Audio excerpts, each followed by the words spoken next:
Hey guys, welcome to the episode of Old Reader, New Reader. Uh, what's up? How's everybody doing? We're back. Another So week. today, yeah, we made another week of social isolation, another week of Old Reader, New Reader.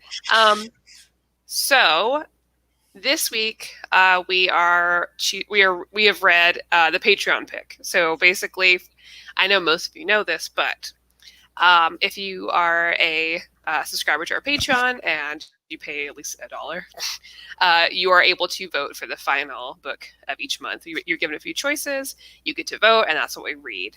And the winner of this week is Fantastic Four: The Coming of Galactus, which is what, 3 issues written in 1966. Yeah.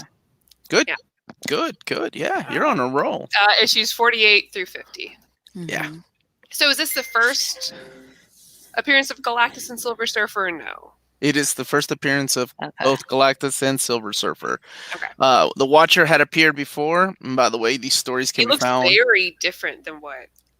Yes. How'd you like He's much taller. what's his name? Galactus going through some wardrobe changes within every issue. Yeah, he does. Just like Madonna. So these stories can be found in Omnibus Volume 2, which unfortunately is out of print right now. They can be found in the Epic collections. They can be found in the Marvel Select, Fantastic Four: The Coming of Galactus. They can be found in the giant-sized Kirby book that has the story. But we decided to read this. This is our, like Maddie said, our patron vote. This is the second Silver Age book in a row that we had to do. Yep. So it's going to be pretty interesting. And yeah, let's get started. With me always is Amazing Amanda and Wonder Maddie. And in case you have not watched this, we do talk about spoilers, even though these books Are so old. are old. That's okay. Somebody has not read this, and I hate to spoil the fact that Galactus is coming, but whatever. I don't know. You haven't seen any other Fantastic Four comic.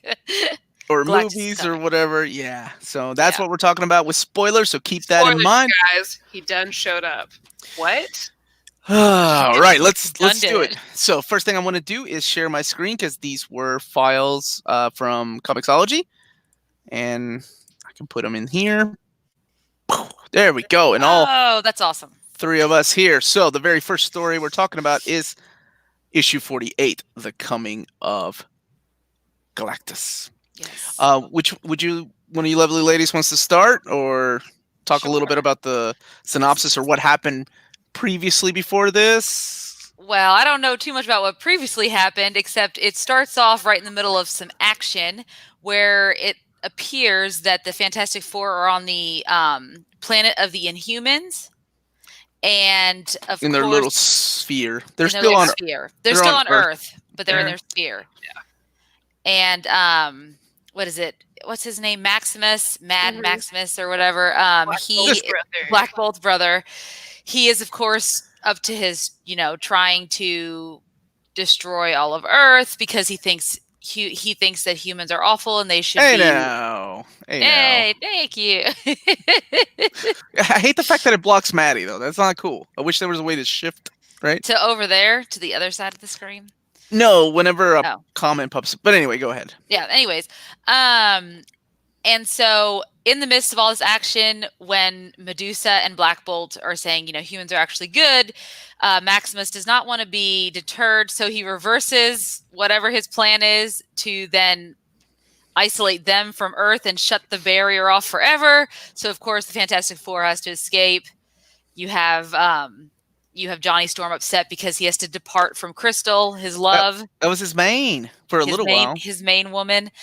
And they make it back to Earth. So while they're still kind of dealing with this, all of a sudden we have flames appearing in the sky. The sky seems to have turned like caught on fire, and everyone starts blaming Johnny Storm because obviously he's the Human Torch. So and of course he takes off going like, "Hey, I'm gonna go investigate," and everybody's like, "No, what are you doing, Johnny? Don't be stupid." But Johnny's a hothead, so that's what he does. Yeah, and then we're also introduced to the Silver Surfer in this issue as well, and we only get a glimpse about what him and Galactus are doing. We see he's on his way traveling through space, and the Skrulls actually get a glimpse of him, and they're like, no, don't alert him to who we are, because we know whatever he's doing, Galactus is sure to follow, so just ignore it, leave it be, don't alert him to our, what's going on. And so you have him coming, you have the sky all inflamed, and of course that turns everyone against Johnny, and then you have Johnny kind of getting in some fights with some local humans on Earth in New York City. Wait a second, real quick, from El Torito Films. Hey guys, good to see you. And I remember reading this book back in high school, and that's where, in my sophomore year, I learned to love Jack Kirby. Oh. My man, that's awesome. That's awesome. So no spoilers for you. Omar's in IT. He'll fix it. I'm trying. I'm very limited to. Look, there's only so many options that StreamYard gives you, and I'm sorry if I'm causing anybody any nausea, but that's pretty much it. Other than this, right? Then you can't see the lovely faces, and not mine. All you see is this. Yeah. So, I mean, if you guys want to see the full screen, that's fine. It's up to y'all. Sorry.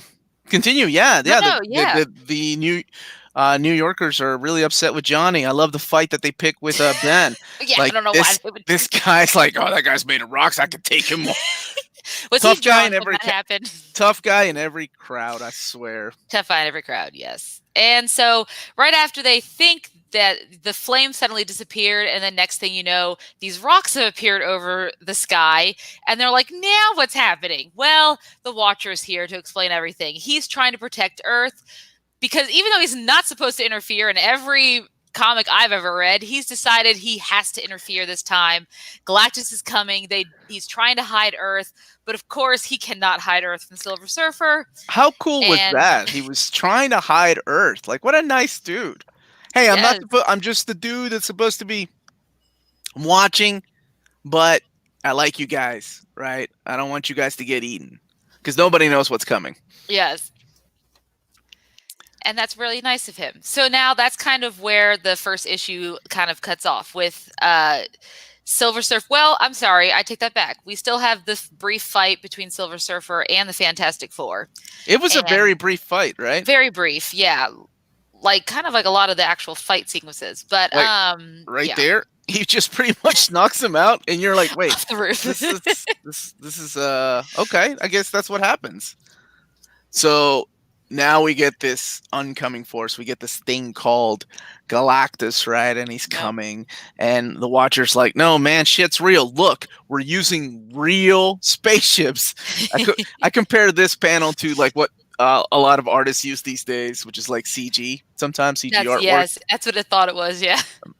Here's another super chat from El Torito Films. By the way, my name is Enrique Sandoval. And please call me Enrique. And never got the chance to introduce myself. Well, welcome to the channel, Enrique. Thank you so much for the super chat. But yeah, this is like what artists do these days when they use, like, David Mack was notorious for doing this in the pages of Kabuki, using photographs and things like that. It just looks a little strange. It reminds me of like sci-fi magazines, or what were they? Gold Key comic books back in the day. That's what this reminds me of. But let's get real, though. It's all about the first outfit of Galactus. Yes, what's up? The first of it. What's up now? What's up? His Christmas outfit. That's what we can call it, because it's red and green. I like that. The Christmas Galactus outfit. Christmas Galactus. I love the fact that he's got a big G. I forget, like, I need to start wearing shirts with a big L, because that's the way bad dudes identified themselves back then. You know he's evil because he's got a big G, and his name starts with a G. Yes. So, and that is where issue 48 ends. And we have this big cliffhanger of who Galactus is. Other than the fact that he's a big dude, that's all we know. Like, other than that, right? And other than the fact that the Watcher's like, nah, this guy's bad. You don't want to mess with him. Outfit and color scheme of his is just so bad. Yeah, it is. That Well- running. Man, they were trying Hey. something. But they bounce back because by this issue, it all changes. It's purples and Right? fruits. Like- Well, I love this purple, but it's like Look at short. Well, okay. So when I You was a good? kid, I was actually, when I was rereading this, I reminded myself of this. When I was a kid, I thought this thing was a joke. I'm like, there is nothing scary about this half-naked dude up there, wearing really short shorts.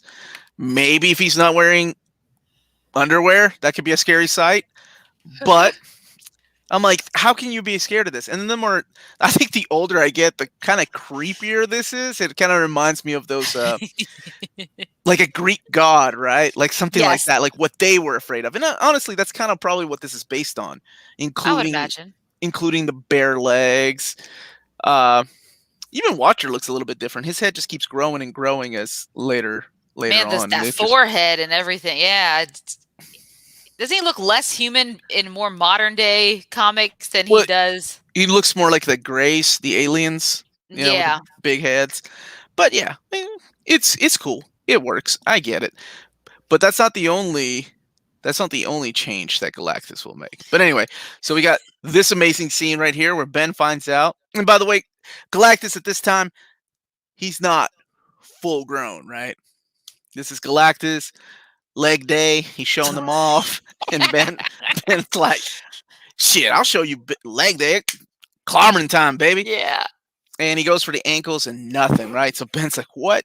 And I think this is one of my favorite parts of this particular comic book is when the Fantastic Four realize that to him, they are nothing but like bugs, insects, Yes. right? Like that's Mhm. all he sees, Basically what it is. right? And he even puts, yeah, this is Ben's like, what the heck is this? And they're like, oh, it's like a bug repellent. That's what he sees. Like, I mean, he starts kicking their crap out of them. Oh, this is another one of my favorite scenes. Oh, I love this part where Right? they just get back and they're just, like You gotta clean up they're after. taking a bath and like and then they're just getting ready and they're like, hey, why are you kidding me? Like, hey, listen, we're strategizing. No reason we can't like take care of ourselves at the same time. I love that speech by Reed. He's like, It's look, called lad, work-life balance, buddy. Take care of yourself. I gotta look good. We gotta take a shower. I gotta shave. Then we're gonna go kick Galactus's ass. Priorities, Yeah. okay? Priorities, indeed. And then I guess you ladies are introduced to this character right here. And this becomes a long Well, and introduced. I think comics. we are very aware of who Silver Surfer is. No, Alicia Alicia Masters. Masters. I just Okay. I remember her from Fantastic Four. Ben The asked her to movie? marry. Well, yes, The that movie. one. Yes, the No, Kerry but Washington version. No, in the Dan Slott run, I remember the new one that just came out. He asked her to marry him. Okay. Whoa, spoilers. Spoilers. Oh, cool, that's newer. I think it's fine. It's I think fine. it's fine. I warned people about spoilers. I didn't say about this particular book. I just meant in general. But she's the villain's, what's his name? The Puppet Master. Puppet Master is what Michael said. In the Thank chat. you, Michael. Yes, Thanks. absolutely right. Yep, that is the Puppet Master's daughter, and Ben Grimm and her kind of have a thing, and all of a sudden she's kind of like, sort of digging this dude. She's blind. I'm sure you two got that, Yes. Mhm. and you knew that. Yes. But this, honestly, this begins a long relationship between the Silver Surfer and Alicia Masters, like long term, like off and on, and just this interesting relationship between both of them. We've got a couple good jokes in the comments or in the Yeah. chat right now. People are good. That he rocks your world. She can't stop polishing his face. Michael. No, the Master Planner does not show up. She can't stop polishing his face. I love the fact when she realizes, oh, this dude is not from Earth. He might be an alien. Yeah. And then she kind of makes him feel something, right? Like he makes him feel emotions. Mhm. And he's like, I've never felt this before. What is this strange thing? You've tried to feed me food, and I'm like, I don't want this food. Thought that was pretty interesting. Yeah. All right, so I'll let you two ladies take it from here, where the story goes. after this part. I was gonna leave it up to Amanda or you to continue. Oh yeah, so Sure. yeah, sure. so Yeah, so we can we do have it. Galactus is building his machine that I'm assuming will take all the energy from Earth, including like from the humans and everything. And the Watcher has come up with a plan. And basically the plan really just revolves around Johnny.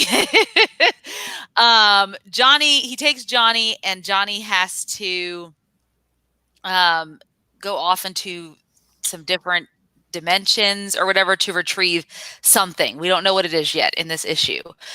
Meanwhile, everyone is just watching Galactus build his machine, and Ooh, let's talk about this classic moment, because this is a classic scene right here where he's the trying red-faced guys.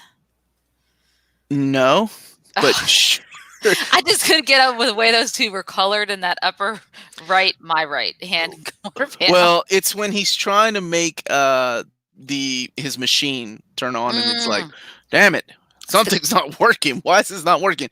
And then we get this classic scene that, if you all remember when we read Marvels by Kurt Busiek, this particular panel was shown through the eyes of the photographer. Of course, it was a couple of years ago. So, yeah, the Fantastic Four start fighting back. Kind of like what Amanda said, they are just pretty much killing time, making sure that Johnny is able to go. By the way, I absolutely love these two panels right here. This one and this one, the colors, I don't know, it just looks really freaky. And Jack Kirby, awesome. But Jack Kirby and his inker at the time, Joe Sinnott, I believe it was that he did these 3 issues. Yes, he did. Okay, cool. Thought I was right. But anyway, yeah, so he puts this teenager through different worlds, and he gets to go and visit Galactus's world in search of this ultimate nullifier. The ultimate nullifier. I've heard of that before, too. They've used it other times, right? Just a second here.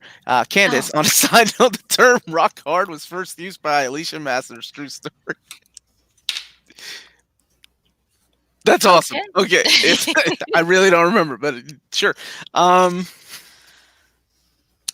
So, yeah, this is Galactus's planet, right? And he's got to get the ultimate nullifier. Anytime I hear ultimate nullifier, it kind of reminds me of a James Bond, like, weapon. The ultimate MacGuffin. Yes, exactly.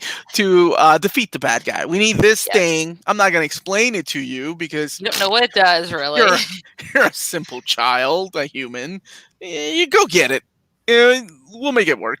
Yes. Meanwhile, they're fighting the Punisher. Weird. Okay, not Frank Castle. Not Frank Castle. Is this like the first Punisher? Yeah, it's one of the many comic book Punishers. The gorilla lizard character. But I love that Galactus just keeps this pet around. He's like, "Oh, I'll send the Punisher." And he's not even as big as Galactus. So I don't even know why he needs him. I love the speech when Ben is talking about his Aunt Petunia. By the way, we do eventually meet her, but during this time, no.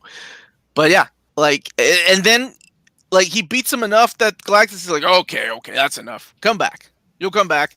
Come back to ship, and we'll get this. Yeah, because they got for those force fields that Sue can create to save them through any. It seems like they don't survive any of their fights if it wasn't for her force fields. They use it a lot. Now, probably the most important thing we haven't talked about is through these emotions, through these new wonderful feelings that Silver Surfer's developing, he's like, wait a minute. I think you're right. The humans are worth saving. I think I'm going to go against my master just like that because some girl whispered sweet nothings into his ear.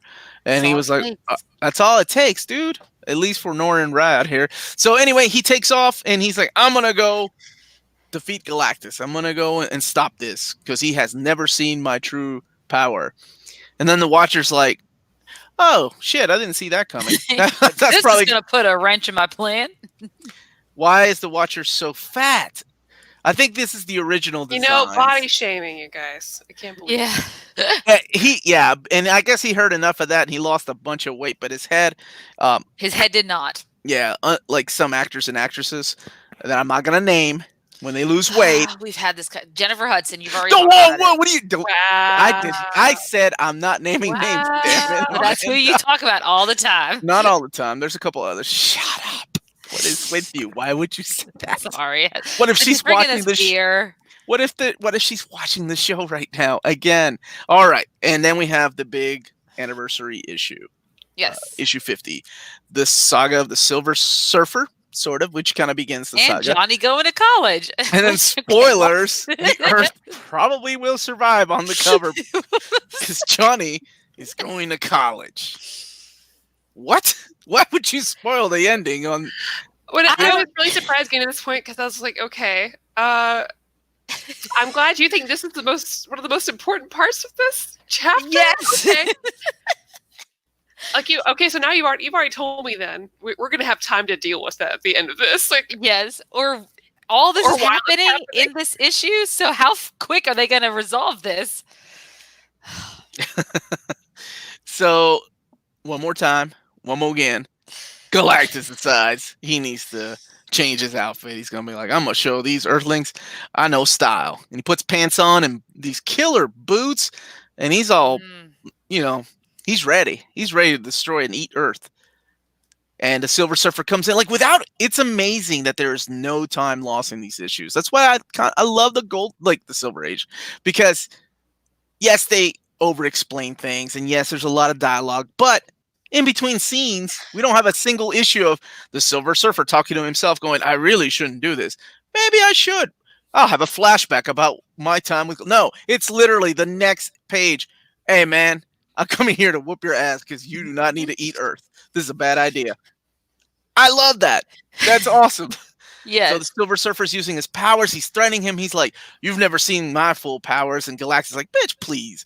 I'm Galactus. I eat planets. And you're my herald. Come on. Yes. And he puts him in this rock cage, this cocoon. And Ben, for some reason, decides to touch it.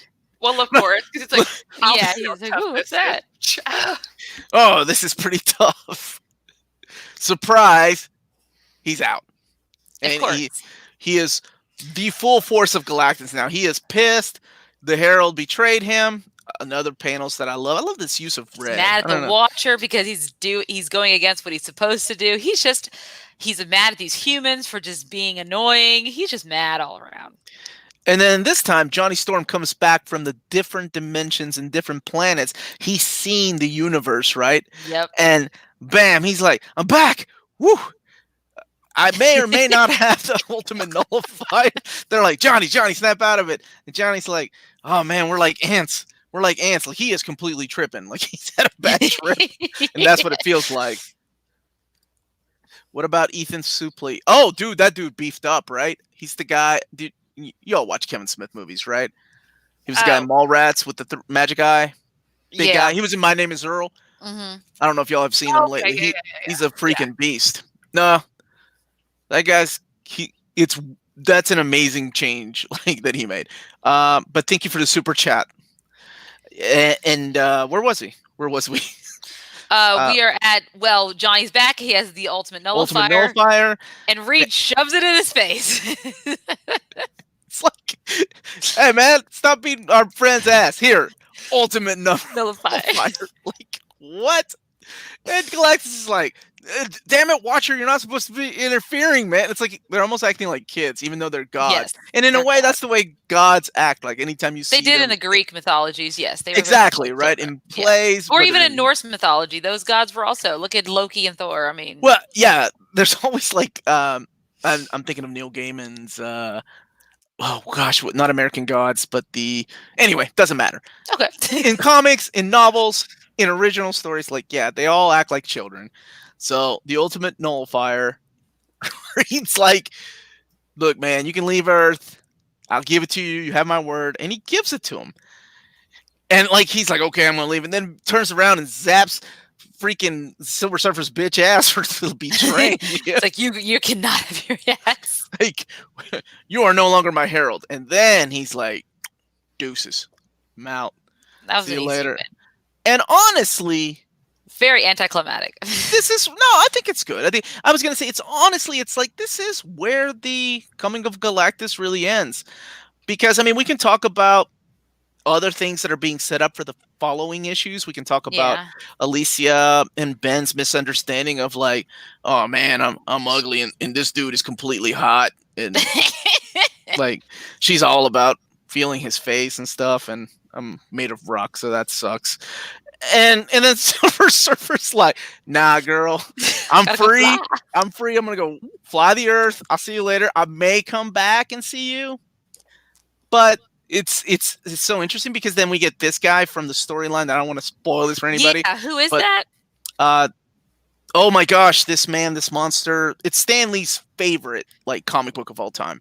The next issue of Fantastic Four, issue 51, is known as Stan Lee's like favorite issue he ever did.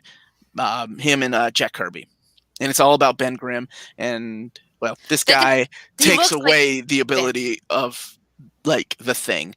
Yeah, he looks like him. Yes. We're introduced to some other side characters. Poor Sue can't get a break. She's like, "Hey, you want to hang out and watch a movie?" And Reed's like, "What are you doing down here? I'm doing important science shit. Get out." Meanwhile, Ben can't get a break because he's all upset that he can't get no girl. Even when he's trying to find a rebound girl, they're scared of him. And then we are introduced to randomly. Who is this guy? This is Wyatt Wingfoot. Wyatt Wingfoot plays a huge role later on in a lot of books, including She-Hulk. At one point, maybe marrying She-Hulk. Future ex-boyfriend. So I was like, are they talking about that? I thought they got married. No, not that guy, but this guy. Okay. And then we get a little more cameo of the Inhumans. Will probably more than likely be back. See again, yeah. And he will see Crystal again. Made to college though. I love this when he's daydreaming, like the dean's talking about how important it is for him to attend class and how, he's not going to be bothered. And then he's like dreaming about the cosmos and where he's been. And he's like, maybe I'm going to be bored here. Maybe this wasn't supposed to be here. And then he comes to. That's how I would feel. Me too. You could be with the Fantastic Four all day. I mean, isn't that what? Yeah. And then the dean's like, no, you need to pay attention to class, unlike what you're doing here. So, and that's really where this ends. So half of the story is literally, the ending of the Coming of Galactus, and then the other half is setting up more stories because we will see Silver Surfer again. Yeah. We will see this gentleman again. Actually, in the next issue, Wingfoot, you will see a lot of throughout the Marvel universe, and then you'll see the Inhumans again. So that's kind of where this ends. So let's talk about this book. I'll stop sharing my screen, and we can be back to our regular faces. So why don't you ladies talk a little bit about this book, like what you thought about it compared to other fantastic. Have we done a Fantastic Four? No, the closest we did was the the Avengers, New Avengers, the Hickvenger stuff, because Reed, they all played a very prominent role in that. Now I've read the current slot, and I've read Hickman's event or Fantastic Four, so that's my experience with them. So that's why I was kind of a little disappointed.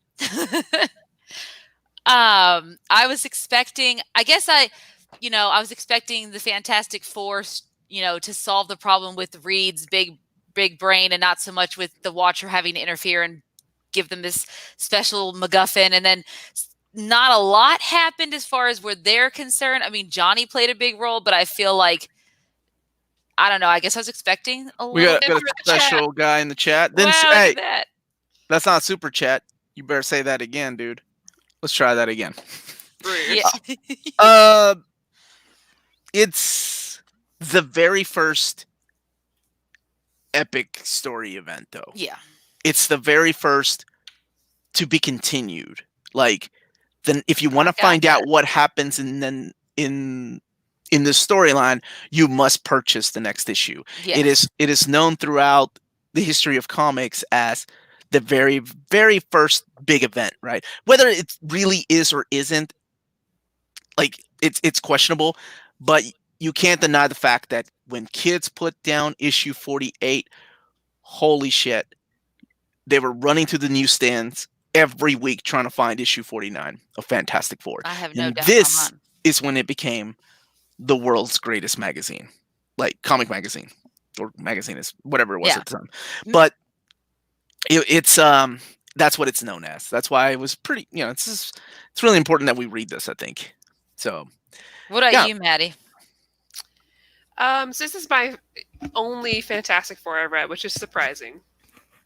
Not that I haven't been interested, because of what I have read that has involved the Fantastic Four, I really liked. Mm-hmm. I've really liked getting to know them in a lot of the other comics. And sometimes they're my favorite part of comics I don't actually like that much. Because I'm not a big Avengers fan, but the parts that involve them I really liked. Mm-hmm. I thought this was fun. I think they it was a fun read. It's a fun read. Reed Richards, we got you. Nice. We following. You don't need good. a laugh track here. The dialogue between the team members, I really enjoyed. I really liked that. Yeah. Mm-hmm. I thought it was fun. It wasn't too dramatic, wasn't too high stakes. Even though Galactus being the way that he is, it still felt very fun. It felt like just a fun read. I know I've repeated myself over and over again, but that's it's a fun read. No, it's okay. Yeah. No, I would agree with you. Yeah, Amanda, what are you drinking? Oh, Yingling. Okay. We're wondering if you were drinking Corona. No, be a lot lighter. The poor cells on that. Either. Oh, look at you! The poor cells of that beer. I'm sure. Did it feel? I guess. What's the word? When we talk about stories on this show, and we talk about like modern stories, did you feel a threat like with this character of Galactus? Because I mean, obviously you know the story, you know where it was gonna go, but did you feel like any impending doom or like a sense of like threat? No. And I think that's, I think that can come to a lot of reasons. Part of that is like whenever I read older comics from 60s or 70s, I don't get that feeling from them. I don't know if it's like the type of art and the style of it, but it never feels like it's something that's like they're going to have to deal with for a long time. Could be the narration. Sometimes I feel like we talked about this in last week's about how wordy the panels are, right? How there's just so much. Like I almost felt like this could be read as a radio show. Like if I really sat back and thought about it, you could just hear like Stan Lee and Stan Lee's voice doing it on a radio show. And maybe that's part of the reason why it kind of takes some of the suspense out of it, because they explain so much. And so many panels. Like, if this was if take this story and just like, let's just say they made it right now, it would be way more than 3 issues. It'd be like 20, and we would spend a lot of time dealing with like the day-to-day trauma that they're going through while dealing with this crazy overpowerful villain. There'd be a lot of lead up. There's a lot that would go into that. And then those are the stories like that we have right now with these big villains and events. They tend to take longer. That tends to build up that tension a lot more. I don't get that feeling reading this. To me, it's just like a fun romp. I have to me, it's like, oh, it's a monster of the week sort of deal, even though I'm very aware that Galactus is not. And it's supposed to be a big deal, yeah. For me, as a new reader, it's just like, oh, okay, here's another Yahoo they're going to take care of. And yeah, because he built his stuff really fast. He built everything up really quickly. I mean, it just all happened so fast. So fast, in fact, that a whole issue was not even spent on him. It was spent setting up, not even the ending of him. It was just spent up half on him and half setting up something else. So, really, it was like 2.5 issues of Galactus. I think Stan Lee and Jack Kirby on this book stayed for so long that I think that record was finally beaten by Brian Michael Bendis and Mark Bagley in the pages of Ultimate Spider-Man. Sequential, every issue, Stan Lee and Jack Kirby. Yeah. It was crazy because they introduced so many things that we take for granted these days. And it's like what we talked about last week when we talked about Steve Ditko and Stan Lee. The importance of stories like this, but like in movies, just because you appreciate the importance of things like Stagecoach or Citizen Kane doesn't mean that you actually enjoy it, right? So that's why I think it's important to read things like this too, because sometimes, I mean, the Silver Age really surprises me, like how good they are and how well they stay, um, as good as impactful as they were when they originally came out. Um, Real quick, I think some people are mistaking even though I don't. Okay, so I know we had the question, did I feel like a big impending doom? And I made the joke about Monster of the Week and stuff like that, just because I do like that. I liked this. I show everybody in the chat to get that. I think there's people like, oh man, they're putting it down. I liked it. I liked it. And it's all, and it's all subjective too. Like it's just, it's just Maddie and Amanda. We all like different things. We all like different things. So, and that's cool. That's why I love doing this show, because I love doing things with new people for the first time, reading these stories for the first time. Yeah. 2017, Jess had asked, how long do you think Marvel would stretch this story out if done today? If he's the big bad, it'd be a while. At least 10 issues. That's what I was thinking. I was like, well, I mean, War of the Realms was 6, right? When they did that whole crossover event. The lead up to, and the extra issues in between. I mean, exactly. I was thinking of the Avengers versus X-Men when the Phoenix was coming, which is freaking stupid anyway. That's a ridiculous story. But the idea of Phoenix coming every month leading up to the event, exactly what I meant when I said Silver Surfer within the last page and the beginning of the issue 50, he is right on top of, we don't have any time to waste. Let's go fight. Whereas this would have been like, oh, in order to see what Silver Surfer was thinking, you must follow the adventures of him in his miniseries, The Many Thoughts of Silver Surfer, written by Donny Cates or whomever. But but you're right. It's all about the way that we pad things out in storytelling. That would be a trade paperback or whatever it is these days. So let's talk about Jack Kirby's artwork. What did you all think about Jack Kirby's artwork? Since I think this is both of your all's first time we've really talked about it, or maybe you even read. Yeah, I think so. Probably. I don't remember any. Yeah, I don't think we've had any Jack Kirby artwork yet. Okay. So what did you think about it? My favorite parts were the space parts. I really enjoyed the color use. Well, he didn't really do the color, did he? But I think he did. Did he do the color? Yeah, I think he did.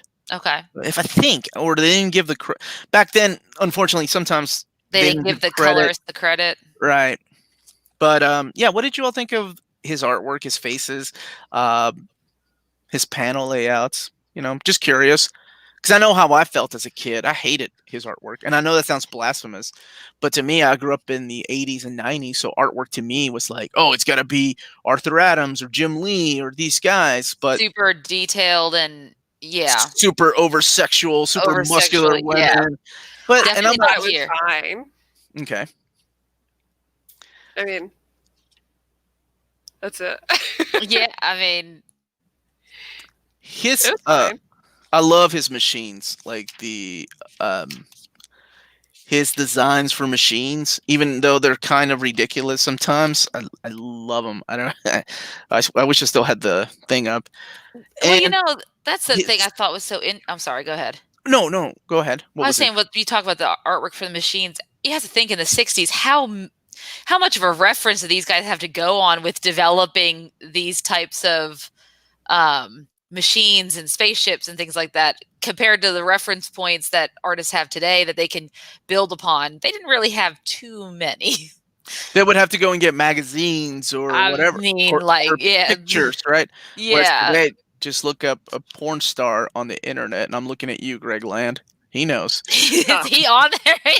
Well, I mean, that's just one of the things that artists do is they not porn stars, but that's just Greg Land. But they reference things on the internet, of course. So then you see a lot of similarities in designs and things like that, and probably comes because of the same inspiration. Where you're right, as this, they actually had to get physical references, right?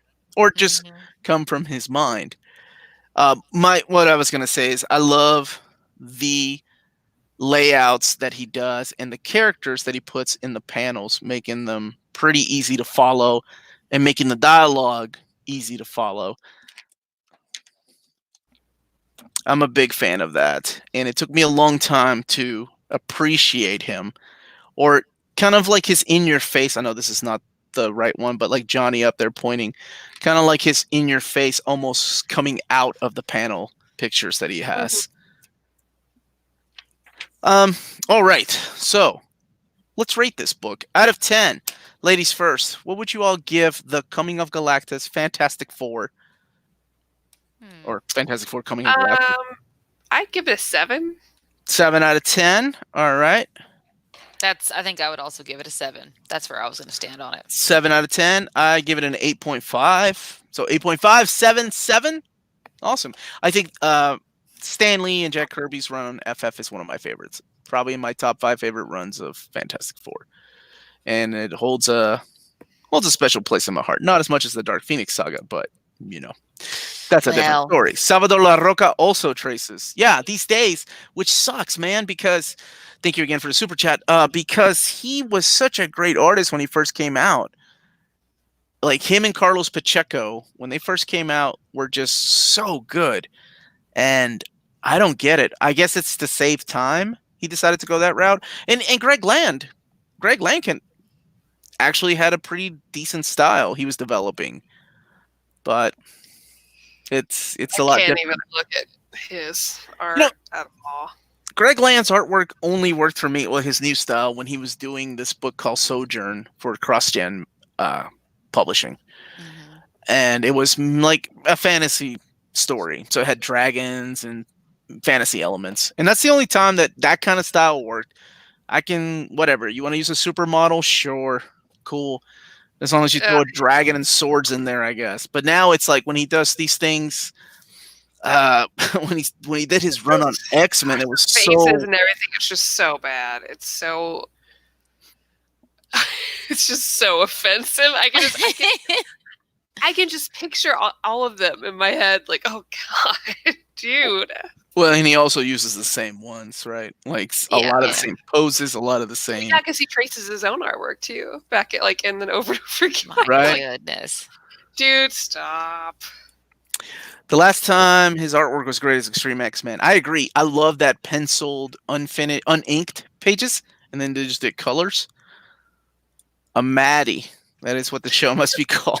Oh, and Maddie and Amanda just do our own shows. Do their own show. Okay. Did I miss that? Okay, can we have a Maddie and Amanda? Yeah. Sure. Yeah. You can. We'll make that happen. Greg Land ripped off so many Sports Illustrated swimsuit issues. That is true. Yeah, we could do a whole episode about looking at all these. I remember the Magneto helmet. It was Brad Pitt from... Help me out, Amanda or Maddie. What was Brad Pitt? Trojan Horse. Oh, Troy? Troy, thank you. Yeah. That awful version of Troy? So he took the picture of Brad Pitt removing his helmet for Magneto. I mean, there's a lot of light box tracing that he did. Man. So, I saw some people rate this. So what would you all give it if you haven't rated it? I see some 8s, 7 out of 10. 8 out of 10 from our boy Philip. Freddie Alonso, 8.5. My man. I think a lot of people are on the same page as us. I mean, as far as rating it, we didn't sound like we were too far off from what everyone else thought. It's all just an opinion. Yeah. Oh, my cat's still taking a nap. What are your favorite runs on the FF? I would go with Wade and Wieringo leading the I have that to read. It's a great run. John Byrne's run. Jonathan Hickman's run. Solid. And then also a big fan of Tom DeFalco's run. And then Lee and Kirby. Yeah. Walter Simonson's run's good. George Perez's. I'm on FF issue 32 now, so I'll get there eventually. I'll check back with you. All right. It sounds good. That sounds like a plan. So 7 out of 10, 8.5, and a 7. Sounds, yeah. Can we get... That's already happened. I think that's what this show is, basically. Wait a minute. Yeah. Guys, I'm not that old. This is in my childhood. I just happened to read, I think I read it is your childhood. I was in high school when I read this. Not when it came out. When I read it. We didn't have these things called trade paperbacks back then. I had to literally no, wait, we did have.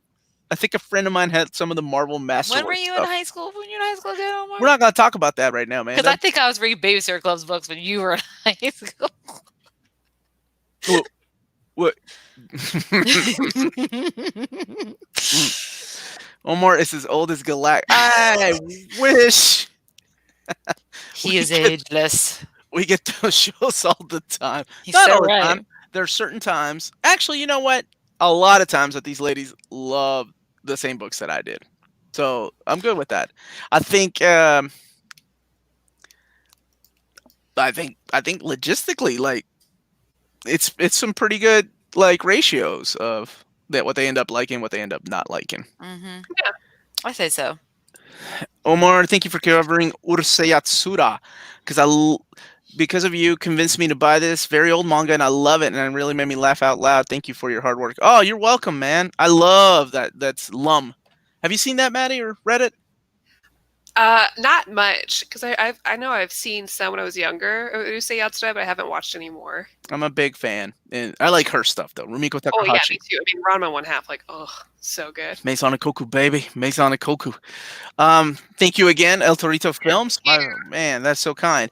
I used to not like Jack Kirby as a kid, same, because I thought it was all about Steve Ditko and Mark Bagley to me. But when I was in high school, I fell in love with Kirby's work on FF and the rest to come. Yeah, nice. I'm the same way. I think I was in my late 20s when I really started appreciating Jack Kirby for what I started seeing what other people saw.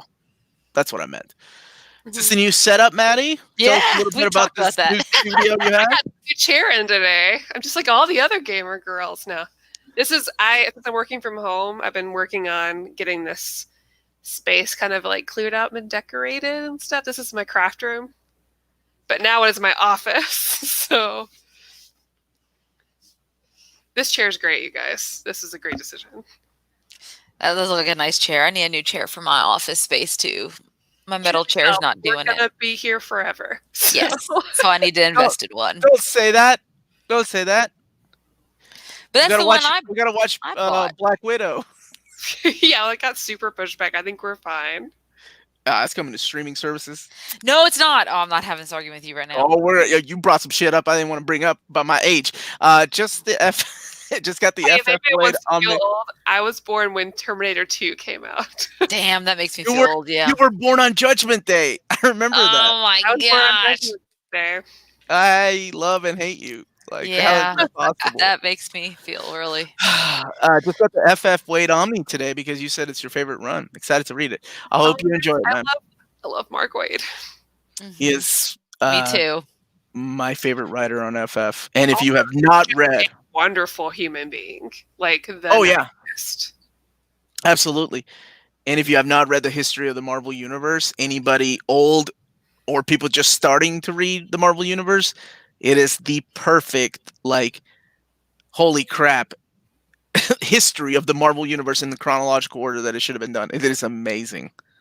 So, I think it'd be I would love to do an old reader, new reader on that, even though the book just damn came out. How many think we won't end up back in the office and working from home after this? Oh man, I'm certain I'll be back. Just Me to too. do my job. But honestly, I think we've all learned. I mean, for our office, we've learned that we can definitely do this from home. Oh yeah. That they let me do that just every once in a while because I do miss people. But honestly, this sounds pretty great. I work out. It is nice. I work out, so yeah. It's great. It is. I mean, my office, we already were allowed to work from home whenever we needed to. Yeah. People would be like, oh, I'm working from home today because I have to wait on this package to come and I need to sign for it. So I'm working from home, that kind of stuff. But I cannot wait to get back to. I can't wait I could work from home if my daughter was going to school. Let's put it that way. I understand that. Because as an only child and being a toddler, being 4, she's almost 5, she needs constant attention. And I need to homeschool her at the same time. while I'm here by myself, and that is not easy. I'm like, all right, mommy's going to sit here and try to research this thing on this staff development course I'm creating, but you just go ahead and work on this tracing right now. Like, oh.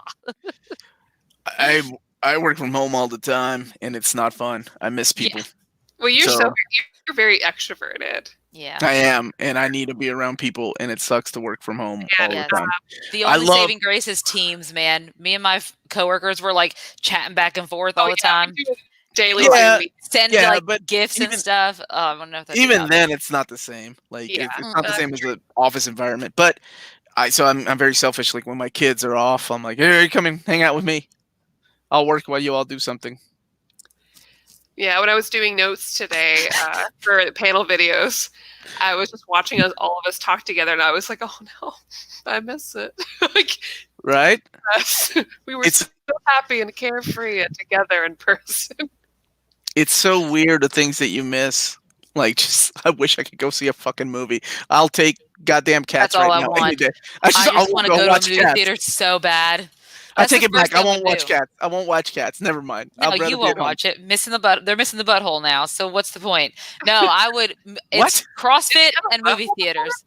No, they digitally removed the buttholes. I think after when they did the that's hilarious. That whole apparently Judi Dench has never even seen the film that she thought she was going to get an Oscar nod for. I don't even know how to respond to why Amanda knows these things. I think she sent me. You texted me going, well, at least we're getting buttholes. And it was so out of context because then the article came. I'm like, what are you talking about? Yes. I don't think you ever read this, but Ghost starring Patrick Swayze used to scare me as a kid because those dark demons too. Oh yeah, I remember that. Right. I remember your comment. Yeah, that's kind of terrifying. Thank you again for the super chat. That thing was scary as shit when you were a kid. Like I remember watching that, and the part when Willie Lopez, I still remember that dude's name, gets pulled into the nothing, and you're like, I want to be a good person. I don't want to go that way. Freddie asked if we're going to do a panel show live. I definitely think that's on the agenda for us. It is. Do. I was thinking about it today. I was like, man, I think it'd be fun just to do a live show where we just talk about like how we spend our time in isolation. Because I think that's always fun to hear. But I like hearing what other people do and like what their tips are for like how they still hang out and do things. What geeky stuff are you doing during this? You know. Mm-hmm.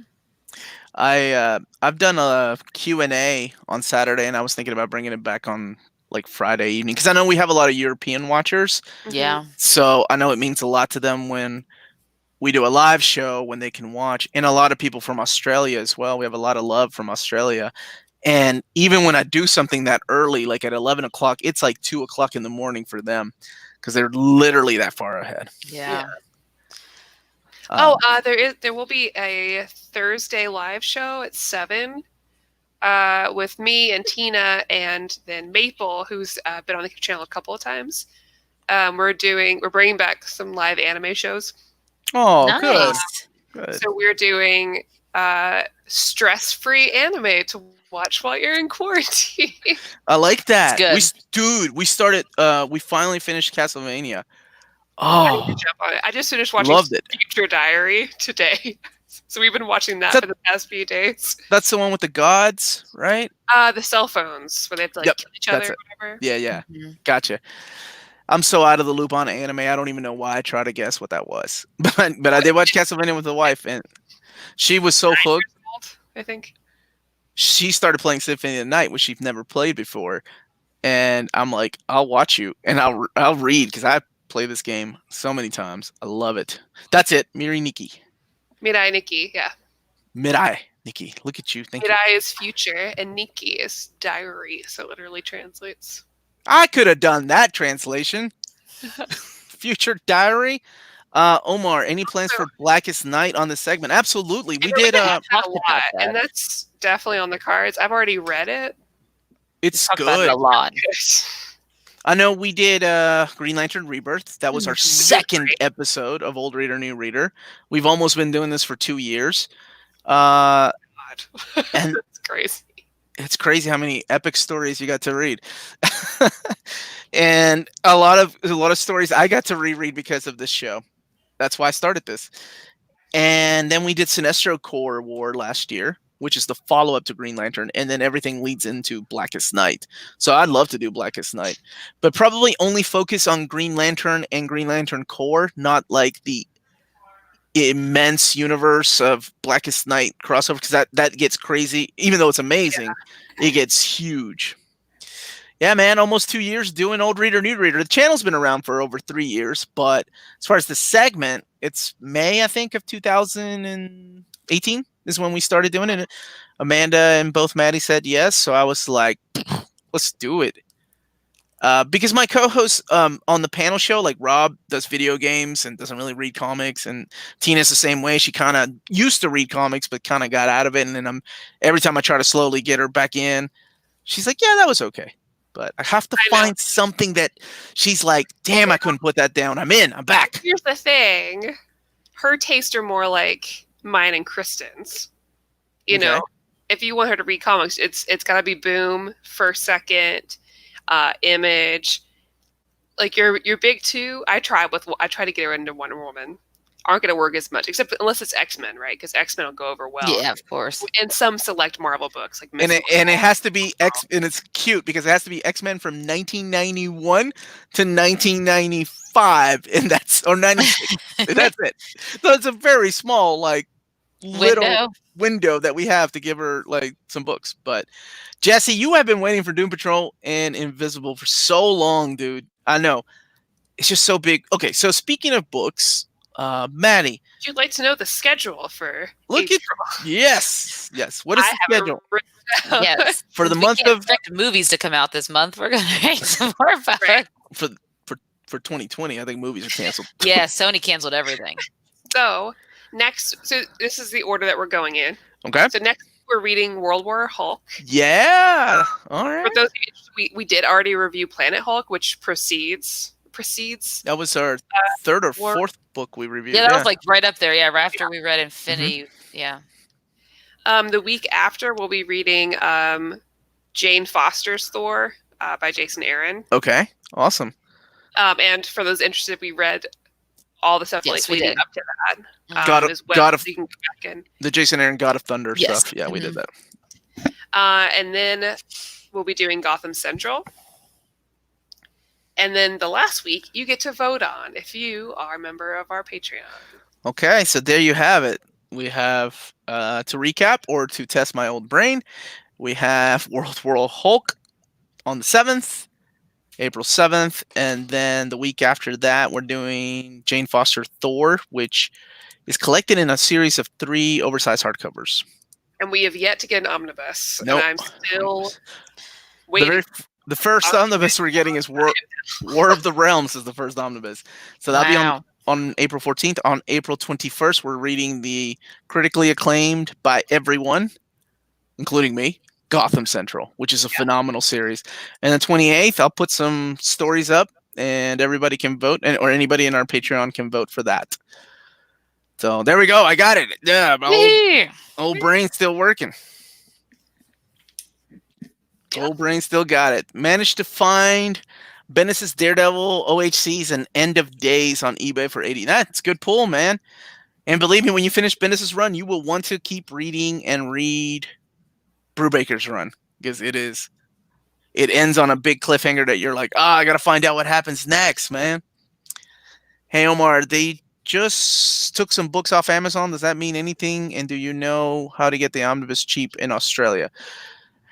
Unless you can order from the direct market, I don't know how much the discounts are there. And right now, it's a big mess, right? People are trying to figure out ways to get comic book stores their books, to get the consumers their books. So I don't know where everything stands. Every hour there's an announcement, and sometimes the announcement is backtracking the previous announcement. So I think everybody's just waiting on what we are going to do as a nation first before they make a official, okay, we need to take off for a month or whatever. I really don't know what's going to happen. We have not done Brubaker's Cap, but we should. No, that's all. Because it's good. We've done some Brubaker stuff. We did Fade Out and something else, right? Fatale? Fatale. Yeah, we've done like non-Marvel Brubaker. Yes, we've all done non-Marvel stuff. What's a good team book with Daredevil as an active member? Michael's response: Blind Justice. He teams up with Alicia Mast. Oh, I can't. That's pretty witty, brother. That's pretty witty. That is very witty. I'm impressed. Daredevil in the Defenders. Originally, Daredevil was supposed to be in the New Avengers, but then everybody figured it out on the internet, and my boy Bendis was like, nope.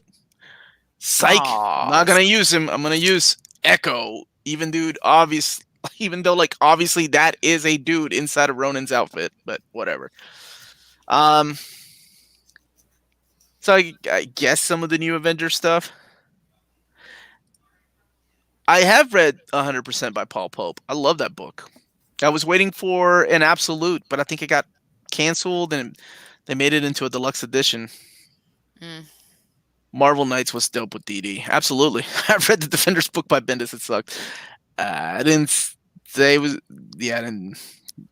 Is Shadowland really that bad? When we get to our Daredevil books, we'll start reading some of that stuff. We've done Born Again and Guardian Devil. So, what about some realistic crime books? Sheriff of Babylon or Scene of the Crime. That would be great on the show. Ed Brubaker's Scene of the Crime is awesome. That's the first time I think him and Sean Phillips teamed up. And Sheriff of Babylon is Tom King. And that's a great book. Great book. So those are excellent suggestions. Yeah, we love taking suggestions too. Believe us. I suggest Upgrade Soul. Hey, so that's free right now. That for free right now, yeah. Everyone you have not read Upgrade Soul, the author has put it for free. You can just download an app, I think. Please read Upgrade Soul. Please read it. Do not look up anything about it before you do. Okay. That's the one thing I ask. How about if I have time, I will do that, and then maybe we can do like a special one-off live video sometime. Because I've been wanting to read it.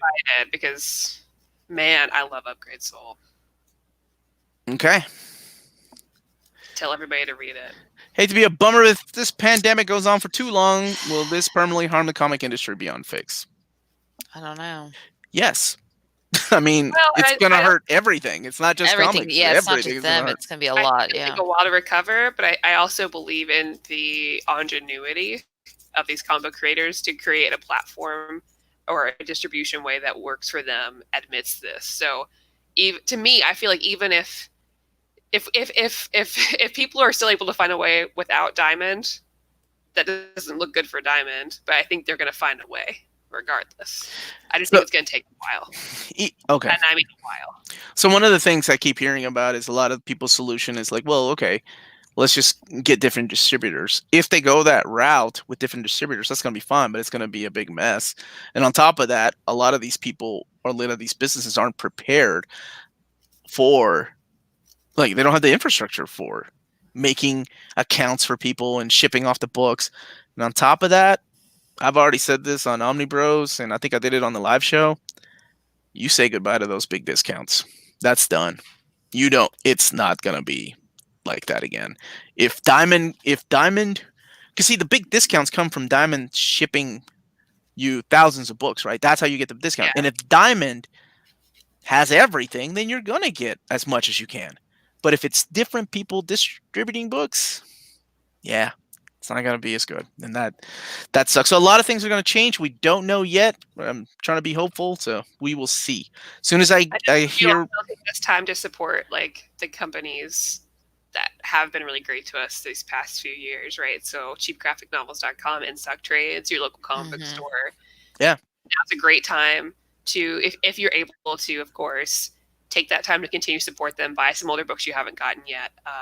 Still do what you can to support them. I did a pickup from my local comic book store, which was hilarious because I had to call it in and do this weird shady thing where they like put it out on a chair outside. They give it to you in a brown bag? It was weird. I was like, can y'all get PayPal?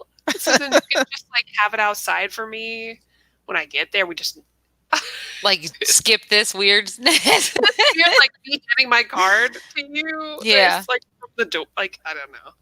There's a better way. But anyways, I still took the time to support them. I really hope that you guys still take the time to support these other sellers while you can to make sure that's still okay. Because a lot of these are still small businesses. Mm-hmm. I know a lot of us order from in-stock trades, but to me, I mean, in-stock trades isn't like a huge corporation or anything.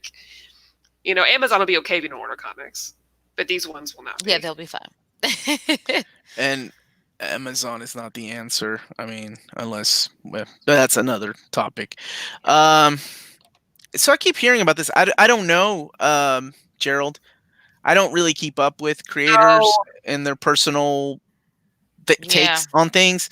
I do know about the New Warriors, and I know how I feel about it, but I hope it's just a, Oh, we talking about what, Safe Space and Snowflake? Yeah, we joked about it here, and I'm sure it's probably some kind of joke. I haven't read the books, I don't know, but yeah, man. Well, I think it was well intentioned on their side, but they really missed the mark, is all.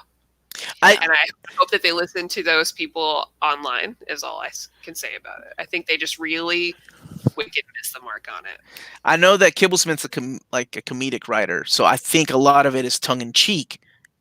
And I can what they were going for. But holy crap, it became its own thing. It's just very tone deaf. They made a bad decision. So if you know anything about me, I really don't do social media. I do social media through Instagram and Facebook when I have to with the channel stuff, but I really don't keep up with people's lives because I just can't. I've been burned too many times with creators that I respect their work and they turn out to be complete douchebags. So I'm out of that race. So I try to judge people by their work and not what their personal beliefs are. Candace, I did get heavy vinyl last week. They did not wear gloves. What? Or did they? I can't remember. Anyway, that was the place where I did pick it up in person. It was a weird exchange. And then I sanitized it when I got just the outside of it. And I've left it in my car. I haven't picked it back up yet. Just in case. It's and next week I'll go back into my car and I'll take it out. Omar's deep into TikTok. That's our co-host, Tina. She is our TikTok queen, man. She represents that White Cat cosplay. There's some really good stuff on TikTok you're missing out if you don't watch. I have enough entertainment. A lot of good Tiger King jokes. I mean, a lot. Oh, Tiger King. I just watch Tiger King if you haven't seen it. I have that documentary if you just want to watch a bunch of really, really awful people who don't care about animals at all, but they pretend they do. The funniest thing I ever see. It just went off the rails. What a docuseries. Just goes off the rails. I can't do docuseries. They take way too long. You have to it's so good. And I remember seeing him on John Oliver back in 2016 when he was running for president, and I just forgot about him. Who was running for president? The dude from Tiger? Joe Exotic, the subject of the documentary. But Carol Baskins. That bitch Carol Baskins from Florida. She killed her husband. I don't know, guys. I mean, I think it's one of the funniest posts I saw. Or maybe it was a meme. I don't know. Was people that are so shocked by the things going on in the what's the series called again? Tiger King. Tiger King. Yeah, have obviously never lived in Florida because apparently this shit happens all the time. Well, he was in Oklahoma, but yeah, she's in Florida and she's insane. They're all crazy. Everyone's gonna do that for Halloween. Yes, so many people. An interesting video would be, what do you think the top 10 most controversial stories are in comic books? No, I just don't think that's a good idea for us to do. I've seen that in Watch Mojo, but I've been doing lists of some of my favorite things, including I'll be doing dropping a video tomorrow on my favorite X-Men events and things like that.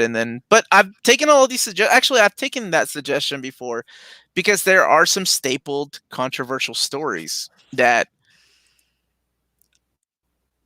whether it's well, I do think if it's good to discuss if it's done well and And it's a lot of people, a lot of YouTube channels do pick up that stuff, and they do lean very heavily on one side or the other, and not in not an informative way. And I do think we run into that a lot, just in videos. I've had to have conversations with people, and usually pretty. As long as you were talking calmly, they take it okay. Who are the nicest creators you've met? Nicest creators? Gail Simone, Chris Claremont, Terry Moore. George Perez.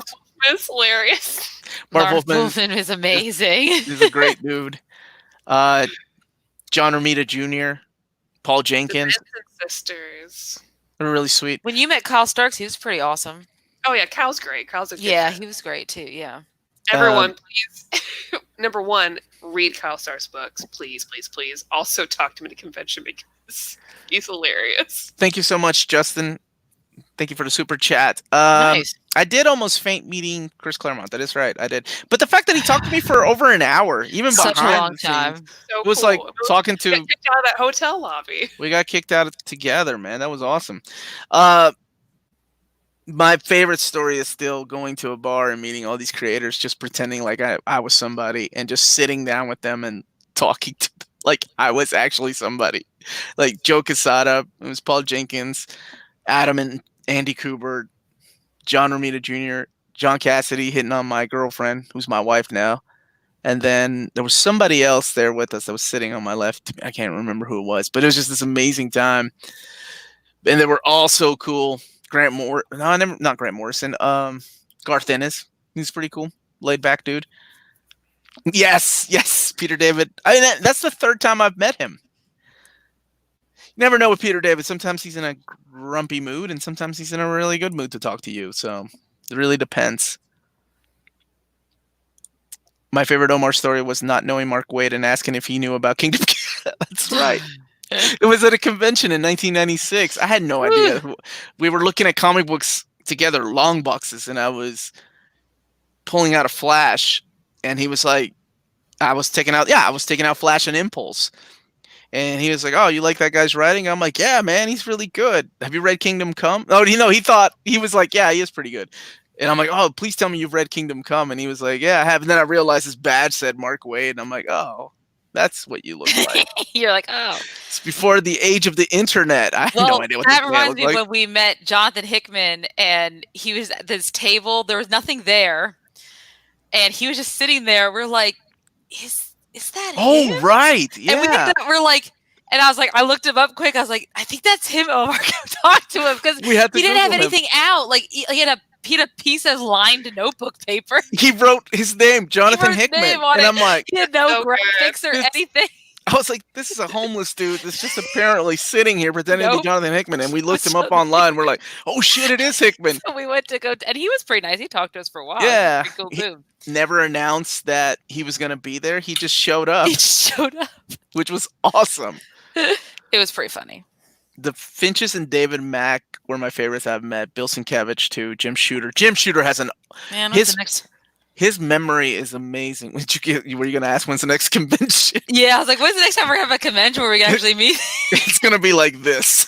I mean, it's going to be a while before things get back to normal. Yeah, I know. Wow, the Frankfurt Con was the last con I went to. That was small, but I got to hang out with Peter David. Yeah, that was good. Omar, thanks for the Hulk Peter David Omnibus recommendation. I have bought it. Awesome, man. Another question. Thoughts on Promethea? Is it worth me? Is it worth it? And maybe some recommendations, Omnis and buy. As far as Omnis, there's several Omnis I can recommend. Annihilation, if you have not read it, I highly recommend that. Uncanny X-Men when it comes back into stock. But Promethea is solid. Beautiful artwork. Beautiful artwork by J.G. Jones. And, of course, Alan Moore. It's a wild ride, I will say that, if you've never read it. Capullo was so awesome. Oh, and John Steranko. Steranko was so cool. I'm a big fan of that guy now. Neil Adams, maybe 20 years ago, was really cool. My favorite story was like when I met Bob Kane, even though I know there's a lot of controversy behind him. No idea, I was gonna freak out meeting him. I didn't even freak out meeting Stan Lee that much, but meeting Bob Kane was, I don't know, different because he didn't really do a lot of convention appearances in this area here of the country. Is Gotham Central a standalone story? The Omnibus? Yes, it is. So pretty much, let me tell you why it's phenomenal and why we're going to do it here. It is Ed Brubaker and Greg Rucka. Ed Brubaker writes the day shift of the Gotham police force, and Greg Rucka does the night shift. and it's so fucking good. Like, you're like, why didn't they use this as the blueprint for the damn Gotham series? Oh, it's so good. Man, yeah. It is so good. It's one of my favorite omnis of all time. It's one of my favorite reads, and I can't wait to reread it. I've only read it once, so I'm excited to read it again. Ken Lashley, I've never met him. I've always wanted to. Alan Davis, he's a nice dude. Always wanted to meet Warren Ellis. Never got to meet Warren Ellis. Last Comic-Con I went to was in New York, Comic-Con 1996. Yeah, Matt. Damn. Wow. Maddie was like 2 or 4. I was 5. 5. A little bit older. Well, you're so old. Who are your favorite companies publishing? Oh, Maddie can tell you all about. Yeah, she There it is. First Second. Please, everyone should be reading First Second. Absolutely. I think a lot of people turn away because they do have a lot of young adult graphic novels, but do not let that stop you. It's definitely all ages. I have yet to read a book by First Second I don't like. Also read Boom, of course, and Dark Horse and all the others, but like First Second, please. I'm gonna go with Fantagraphics. They are the ones that do the Duck books, and they do a lot of killer stuff. They did the Peanuts collection, and that got both of my kids reading comic books. So, yeah, really like that stuff. What about you? I know Amanda really hasn't read a lot in recent years, but I mean, besides Image and Marvel and DC,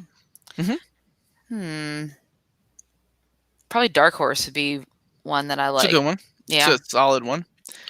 And of course, IDW, Lloyd, because of Transformers and Ninja Turtles, which we will do on this show, promise. This one summer, that's my choice, Maddie.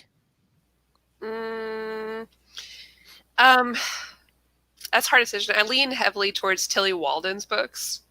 And for her, I think I'd say Spinning. That's the one that's kind of stuck with me the most. It depends on what you're into and what kind of stories you like. I'm also a huge fan of Kiss Number 8 also. Have you read PTSD? Not yet, but I did have it checked out from the library, so that'd be in my library haul video once I'm done reading it. It's beautiful. I love that book. Are you still getting stuff from the library? What have they done? Have they just closed up? No, I checked out before this all went down. Oh, okay, I don't know there. I need to get a Hoopla account so I can check out books. Oh, okay. Hoopla's where you can do that with the library. Yeah, and so you'll be able to. Yeah. Oh, that's right, because Scott County. Mm-hmm. Nice. But yeah, I can't. I'm really bummed about it. So I'm just going to keep reading digitally and focus on reading books I have. Yeah, do that. Yeah, do that. Yeah. Which is what we're all going to do. Okay, we got... Freddie also said, Spinning on a Sunbeam, definitely on a Sunbeam. Snapdragon. Is that the kids? No, never mind. Sorry. Laura Dean keeps breaking up with me. That's the one. Art's beautiful. We got one more question, and then we're going to call it a night, because I'm sure these ladies got things to do. And I got to replace some light bulbs here, apparently. Animal Crossing. The important things like that. Here's a good question. I'm curious. Favorite soap opera style comic book, and why is it Strangers in Paradise? That's my pick, Maddie. I guess I'd have to say like a manga, because I feel like a lot of shoujo manga is like a soap opera. Yeah. So honestly, every comic book has been a soap opera in some point or other. X-Men. That last X-Men one we read felt kind of soap operatic. It was really, like, seriously, Chris Claremont's X-Men sounds like, if you were to describe Chris Claremont's X-Men to somebody that watches soap operas, they would have been like, holy shit. Where's Susan Lucci and all that? I don't know what that is, but yes. She's like mangas is a good recommendation because a lot of it is like that. Yeah. Or if you want very dramatic, Korean romantic manga is very soap opera. Jeremy, something you like about a comic book writer you don't like? Like, are you talking about like the things that he wrote, or the things like his hands? I like his hands, but I don't like his writing. Like Bendis's writing, but you might like something else about him. He has a nice glow to his head. He's like a sweet dude. He is a super nice guy. I have seen him with his fans, and he is wonderful and takes his time with all of them. But something I like, you mean like as far as his work, I like his run on Powers. Like the first half of Powers was pretty solid, and I like his Secret War book that he did. And You didn't like his Ultimate Spider-Man? I get why people love it, and I'm not shitting on anybody's love for that book because it's wonderful. But it's one of those like been there, done that. Now his Miles run was that was my problem. I loved Okay, the Miles the run. first half of the Miles run, and then he just went all Bendis again halfway through. I'm surprised Maddie didn't say Sunstone as far as soap opera. Yeah, to me, Sunstone is more like Cat Attack. Show, or like Amazon Prime show, like Fleabag or something. You know, to me, it's not a soap opera. Gotcha. All right. Thank you, everyone, for joining us. I will let one of the ladies sign us off. I was just going to say, please don't forget to hit that like button. Yeah, guys. So she's like, I'm just playing on my Animal Crossing. She's already got it started. Thank you guys so much for hanging out with us today. Don't forget to comment below if you're watching this later to tell us what you thought about Fantastic Four Coming of Galactus. I hope that you guys will be able to join us this time next week for World War Hulk. Also, please don't forget, but Tina and I will be live on Thursday talking about relaxing anime series to watch while this is all going down. You know, because sometimes you just want to watch something to chill you out. And we have a Patreon, so you can. It's not too late to join and vote on our final pick of the month. Also, stay inside, stay safe, stay healthy. I like that. Next time. I got one more announcement. Not meaning to step on your toes. Tomorrow night, we get to talk about a shitty superhero movie, and it looks like it's going to be Green Lantern.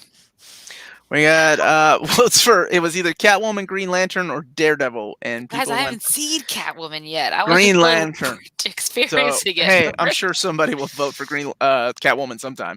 But anyway, that's what the YouTube poll was. So join us tomorrow at 8:00 live Eastern Standard Time. Maddie, you got to join us for Batman and Robin whenever they choose to do that. Oh yes, absolutely, 10 out of 10. So you could defend it. Oh god. Yes. Wait, Batman and Robin is the one with Alicia Silverstone. Am I right? Yes. Yeah. Batman Forever is the one that I liked Batman Forever. No, Val Kilmer. Oh, they're both awful. But okay, we'll get there. You had to choose one. So tomorrow, join us here for Green Lantern. Maybe you liked it. Some people did. You know, it's all a difference of opinion. God bless you, though, if you did. Now we can properly be signed off, ladies. Night, guys. Have a good. Orion says good night. Orion says good night. The cat.